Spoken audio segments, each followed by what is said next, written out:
বাঁশখালী চট্টগ্রাম দক্ষিণ চট্টগ্রামের একটি অপার সম্ভাবনাময় জনপদ, যার পূর্ব দিকে ঘিরে আছে পাহাড়, পশ্চিমে বিশাল জলরাশির বঙ্গোপসাগর, সরীসৃপের মতো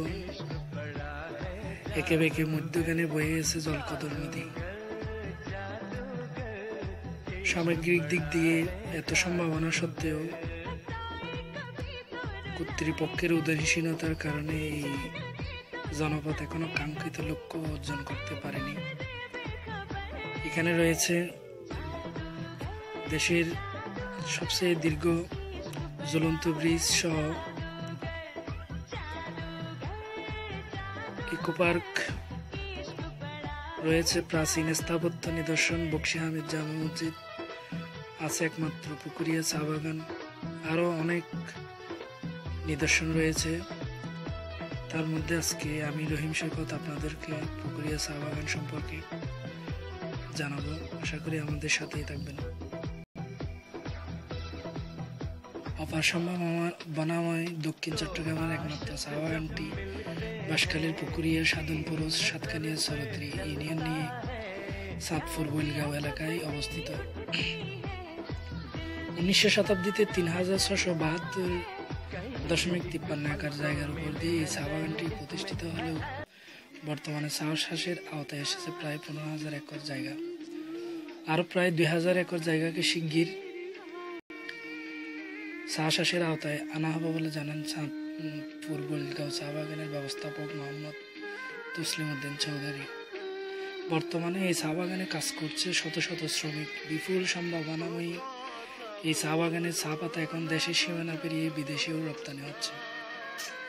চা উৎপাদন ছাড়া এই চা বাগানটির এর মধ্যে বিপুল জনপ্রিয়তা অর্জন করেছে। পর্যটন আকর্ষণীয় স্থান হিসেবে প্রতিদিন হাজার হাজার পর্যটক এখানে ভ্রমণে এসে হারিয়ে যাচ্ছে পাহাড়ের সীমাহীন সীমানায় প্রকৃতির অপার দান।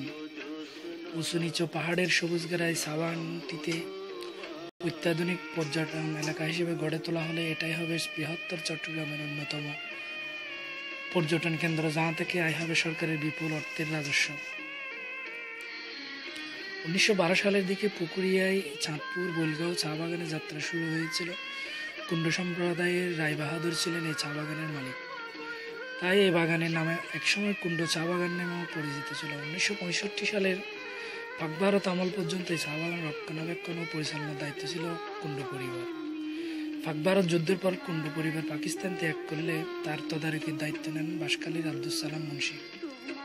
1971 সাল পর্যন্ত তিনি এই দায়িত্ব পালন করেন। যুদ্ধের সময় এই বাগান ধ্বংসস্তূপে পরিণত হয়।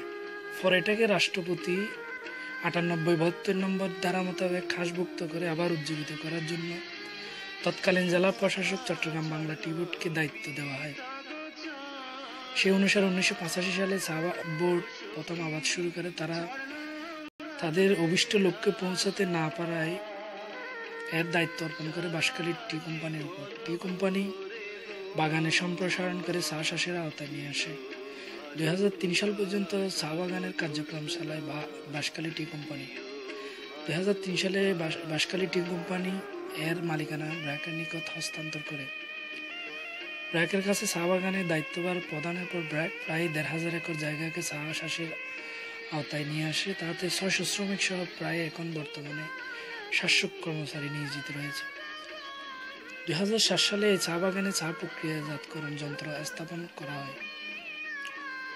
এর আগে বাঁশখালী চা বাগানের চা পাতা ফটিকছড়ি, কৈয়াছড়া চা বাগানে প্রক্রিয়াজাতকরণ করা হতো। বর্তমানে এই চা বাগানে বাড়ছে কর্মসংস্থান, প্রচুর পরিমাণে বৈদেশিক মুদ্রা অর্জনের সুযোগ সুবিধা বাড়ছে।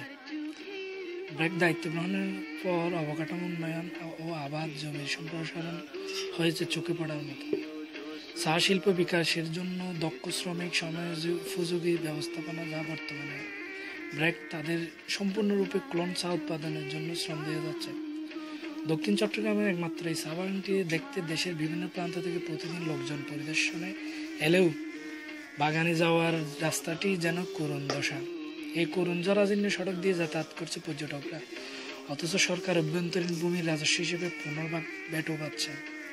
বিগত দিনে উদ্বোধন কর্তৃপক্ষ থেকে শুরু করে অনেকের কাছে আবেদন নিবেদন করেও অদ্যাবধি রাস্তাটি যথাযথ সংস্কার করা হয়নি। ফলে দক্ষিণ অঞ্চলের একমাত্র চা বাগানটিতে দেখতে আসা দর্শনার্থীদের বিড়ম্বনার শেষ থাকে না। এ ব্যাপারে চাঁদপুর বৈলগাঁও চা বাগানের ব্যবস্থাপক টি.এ. চৌধুরীকে জিজ্ঞাসা করলে তিনি জানান, উপজেলা প্রশাসন স্থানীয় চেয়ারম্যানের মাধ্যমে রাস্তাটি সংস্কার করার জন্য অনেকবার আবেদন করা হয়েছে। রাস্তাটি সংস্কার হলে আমাদের আরও উন্নয়ন সম্ভব হতো। তিনি এই বাগানের উন্নয়নে সর্বস্তরের জনগণের সহযোগিতা কামনা করেন। বাঁশখালীর এই চা বাগানটি সারা দেশে চা শিল্পে গুরুত্বপূর্ণ ভূমিকা রাখলে এই শিল্পের উন্নয়নে আরেকটু প্রশাসন সচেতন হলে আরও রাজস্ব পাবে, তাতেও কোনো সন্দেহ নেই। আমরা বাঁশখালীর বিভিন্ন পর্যটন, বিভিন্ন গুরুত্বপূর্ণ স্থাপনাগুলো নিয়ে আমার ধারাবাহিকভাবে সচিত্র এবং চলচ্চিত্র আকারে প্রতিবেদন পেশ করব, যার প্রথম কিস্তি আপনাদের জন্য আজকে সামাজিক যোগাযোগের মাধ্যমগুলোতে আজকে তুলে দিলাম। সবাই আমাদের সাথে থাকবেন, পরামর্শ দিয়ে সহযোগিতা